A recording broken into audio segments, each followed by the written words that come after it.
नमस्कार दोस्तों अगर आपको भारत और न्यूजीलैंड के बीच खेले जा रहे दूसरे टेस्ट मुकाबले में पहले दिन का खेल पसंद आया हो तो इस वीडियो को आप एक लाइक ज़रूर करें।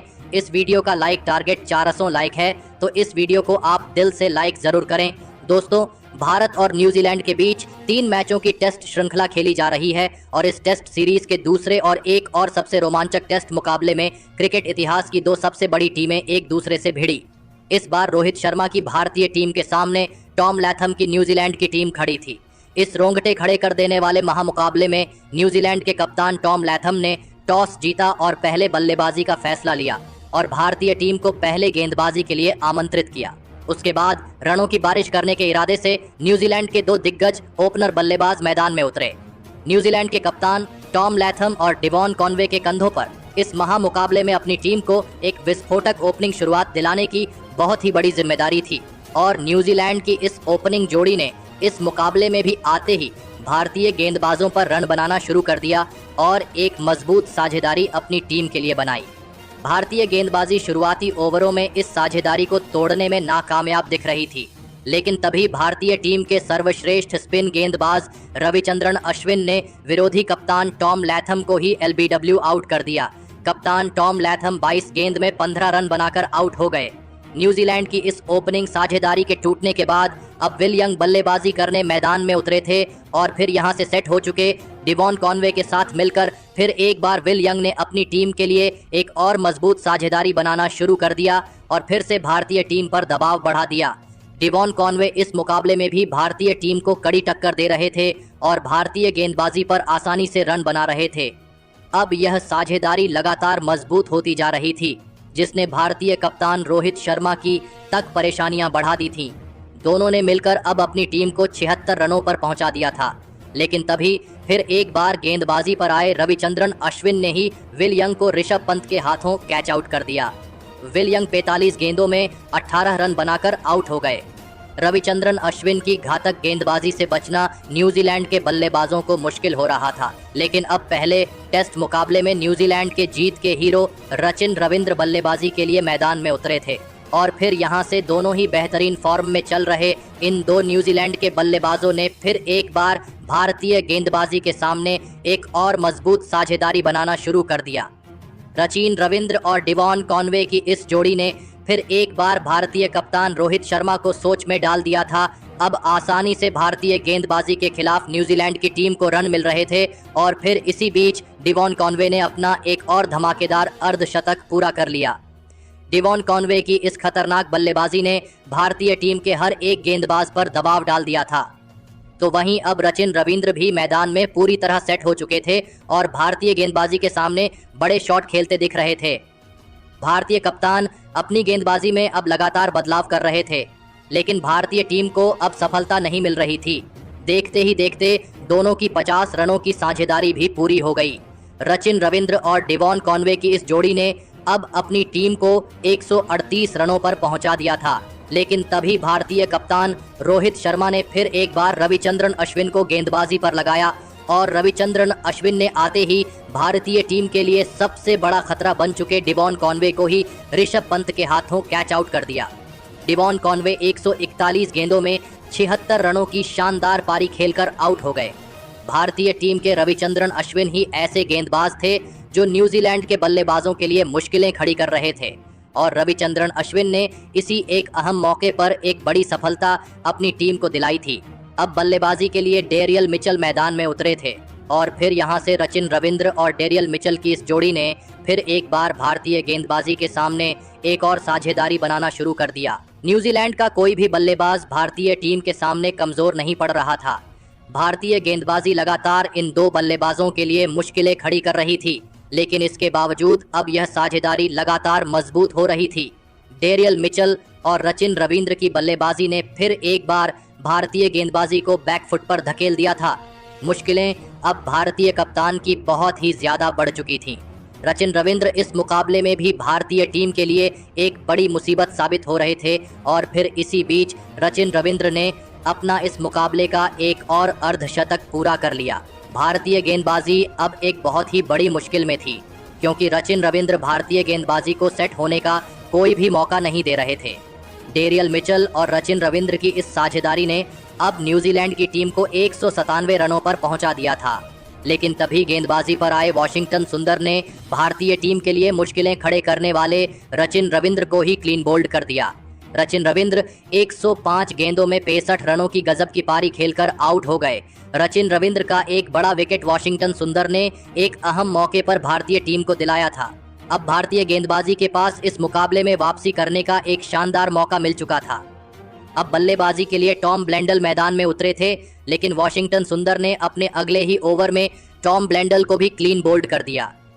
टॉम ब्लेंडल केवल 12 गेंद में बस 3 ही रन बना पाए। वाशिंगटन सुंदर की इस अद्भुत गेंदबाजी ने 2 बड़े विकेट अब भारतीय टीम को लगातार दिलाए थे। भारतीय गेंदबाजी से दबाव हटकर अब न्यूजीलैंड के बल्लेबाजी पर साफ दिखने लगा था।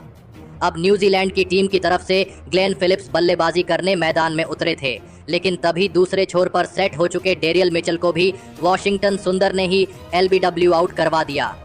डेरियल मिचेल 54 गेंद में 18 रन बनाकर आउट हो गए। वाशिंगटन सुंदर ने अब भारतीय टीम की इस मुकाबले में असल में वापसी करवा दी थी। अब न्यूजीलैंड के 6 बड़े विकेट गिर चुके थे। अब बल्लेबाजी के लिए मिचेल सेंटनर मैदान में उतरे थे, लेकिन मिचेल सेंटनर ने आते ही भारतीय गेंदबाजी पर पलटवार करके दिखाया और लगातार बड़े शॉट खेल के दिखाए। लेकिन यह साझेदारी भी भारतीय गेंदबाजी के सामने ज्यादा देर तक नहीं चल पाई और वाशिंगटन सुंदर ने ही ग्लेन फिलिप्स को रविचंद्रन अश्विन के हाथों कैच आउट कर दिया। ग्लेन फिलिप्स 31 गेंदों में 9 रन बनाकर आउट हो गए। भारतीय कप्तान अपने गेंदबाजों के प्रदर्शन से बहुत ही खुश नजर आ रहे थे। न्यूजीलैंड की टीम बहुत ही ज्यादा दबाव में थी। अब बल्लेबाजी के लिए टीम सऊदी मैदान में उतरे थे, लेकिन टीम सऊदी को भी वाशिंगटन सुंदर ने आते ही क्लीन बोल्ड कर दिया। टीम सऊदी इस मुकाबले में केवल 8 गेंद में 5 रन बनाकर आउट हो गए। वाशिंगटन सुंदर ने इस विकेट के साथ ही अपने इस मुकाबले में 5 विकेट पूरे कर लिए। न्यूजीलैंड की हालात बहुत ही खराब होती जा रही थी। अब बल्लेबाजी के लिए एजाज पटेल मैदान में उतरे थे, लेकिन एजाज पटेल को भी वाशिंगटन सुंदर ने ही क्लीन बोल्ड कर दिया। एजाज पटेल 9 गेंद में 4 रन बनाकर आउट हो गए। अब न्यूजीलैंड का बस आखिरी ही विकेट बचा था, लेकिन एक छोर पर सेट हो चुके मिचेल सेंटनर जो धमाकेदार बल्लेबाजी कर रहे थे, उनका भी विकेट अंत में वाशिंगटन सुंदर ने ही लिया और मिचेल सेंटनर को भी वाशिंगटन सुंदर ने क्लीन बोल्ड ही कर दिया और इस मुकाबले में वाशिंगटन सुंदर ने अपने 7 विकेट हासिल कर लिए और इसी के साथ न्यूजीलैंड की पहली पारी 259 रनों पर ही खत्म हो गई। उसके बाद न्यूजीलैंड से मिले पहले पारी के लक्ष्य का पीछा करने भारतीय टीम के 2 दिग्गज ओपनर बल्लेबाज मैदान में उतरे।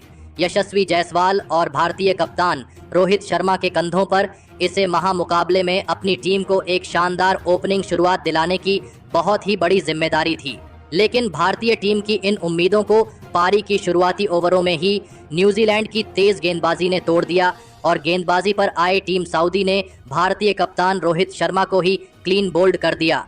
भारतीय कप्तान रोहित शर्मा इस मुकाबले में अपना खाता भी नहीं खोल पाए। भारतीय कप्तान रोहित शर्मा के शुरुआत में ही आउट हो जाने के बाद अब भारतीय टीम की तरफ से शुभमन गिल बल्लेबाजी करने मैदान में उतरे थे और फिर यहां से शुभमन गिल और यशस्वी जायसवाल की इस जोड़ी ने भारतीय पारी को संभाल लिया और एक महत्वपूर्ण साझेदारी इस पहले दिन के अंतिम कुछ ओवरों में बनाई।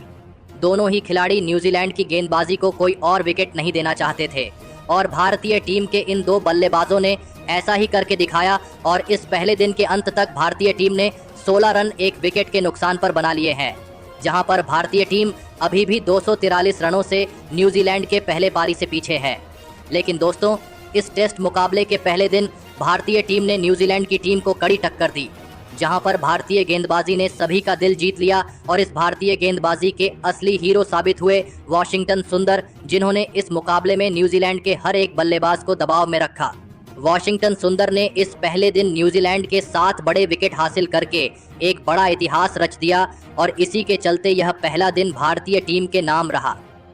तो दोस्तों, आप वाशिंगटन सुंदर की इस अद्भुत गेंदबाजी के लिए उन्हें 10 में से कितने अंक देना चाहेंगे? आप अपनी राय नीचे कमेंट में देना बिल्कुल भी ना भूलें। धन्यवाद। दोस्तों, सरफराज खान के कहने पर कप्तान रोहित ने मजबूरी में लिया ऐसा रिव्यू जिसने तो रोहित को धोनी बनाकर रख दिया। और फिर मैदान में कुछ ऐसा हुआ देखकर एम्पायर क्या, न्यूजीलैंड के खिलाड़ी, उनके फैंस और करोड़ों हिंदुस्तानी फैंस की भी आंखें फटी की फटी रह गई। तो आखिरकार कैसे सरफराज ने रोहित को बना दिया धोनी? आखिर क्या था वो मूवमेंट जब रोहित के एक फैसले ने पूरे मैच का पासा ही पलट कर रख दिया? उस मैच टर्निंग मूवमेंट का पूरा वीडियो तो हम आपको दिखाएंगे ही, लेकिन उससे पहले रोहित और धोनी के पसंदीदा कप्तान आपका कौन है? अपनी राय हमें नीचे कमेंट करके जरूर बताइएगा। दोस्तों, 1-0 से सीरीज में आगे चल रही न्यूजीलैंड की cricket team Pune cricket stadium में भी पूरे कॉन्फिडेंस के साथ टीम इंडिया को धूल चटाने के लिए आई थी। यहां तक कि टॉस भी उनके हक में रहा। उन्होंने टॉस जीतकर पहले बैटिंग करने का फैसला किया। हालांकि इस बार बारी थी भारतीय गेंदबाजों के जलवा दिखाने की। अश्विन ने जहां लेथम को आउट कर उन्हें पहला झटका दिया, तो वहीं कानवे और बिल यंग के बीच अच्छी पार्टनरशिप बनने लगी थी। उन दोनों ने मैच को न्यूजीलैंड की तरफ मोड़ लिया था, लेकिन तभी एक ऐसा मूवमेंट आता है जिसने पूरे मैच को दिशा दशा से ही पलट कर रख दिया था। जी हाँ दोस्तों, वो मूवमेंट था पारी के 24वें ओवर का। गेंदबाजी कर रहे थे अश्विन। उनके ओवर की आखिरी गेंद पर बिल यंग चकमा खा जाते हैं। गेंद उनके पीछे से सीधा विकेट कीपर ऋषभ पंत के दस्तानों में जाती है और विकेट के लिए पंत से लेकर सरफराज खान और रोहित शर्मा ने जोरदार अपील की, क्योंकि उन्हें लगा था कि गेंद पर बल्लेबाज का एज लगा है। हालांकि एम्पायर ने बैट्समैन को आउट नहीं दिया, जिसके बाद सभी निराश हो गए। यहां तक कि रोहित और पंत भी रिव्यू नहीं लेना चाहते थे। उन्हें भी कोई कॉन्फिडेंस नहीं था, लेकिन सरफराज तो मानो खुशी के मारे उछल रहे थे। उन्होंने जबरदस्ती रोहित शर्मा को मनाना शुरू किया और फिर अंत में रोहित शर्मा को भी सरफराज की बात माननी पड़ी, क्योंकि वो बहुत ज़्यादा कॉन्फिडेंट नजर आ रहे थे। हालांकि जब रोहित ने इस पर रिव्यू लिया तब जो हुआ वो तो सब देखकर सभी की आंखें फटी की फटी रह गई। जी हाँ, थर्ड एम्पायर ने जब चेक किया तो पता चला कि गेंद सच में बिल यंग के बल्ले का किनारा लेकर पंत के दस्ताने में गई थी, यानी कि सरफराज खान सही थे। बाद में थर्ड एम्पायर ने इस बल्लेबाज को आउट कर दिया और जैसे ही फैसला निकलकर सामने आया, रोहित, अश्विन, पंत सब ने सरफराज को खूब शाबाशी दी, उन्हें बधाई दी और उन्हें थैंक यू भी बोला। पूरा स्टेडियम खुशी से झूम उठा। आखिर हो भी क्यों ना, उन्हीं की वजह से टीम इंडिया को इतनी बड़ी सफलता हासिल हुई थी और रोहित शर्मा धोनी बन गए, क्योंकि धोनी भी इसी तरीके से रिव्यू लेकर मैच पलट देते थे जैसे आज रोहित ने किया था। लेकिन दोस्तों, अब आपको क्या लगता है कि इस विकेट का क्रेडिट किसे मिलना चाहिए? अपनी राय हमें नीचे कमेंट करके जरूर बताइएगा और ऐसी तमाम खबरों के लिए हमारे चैनल को जरूर सब्सक्राइब करें। धन्यवाद।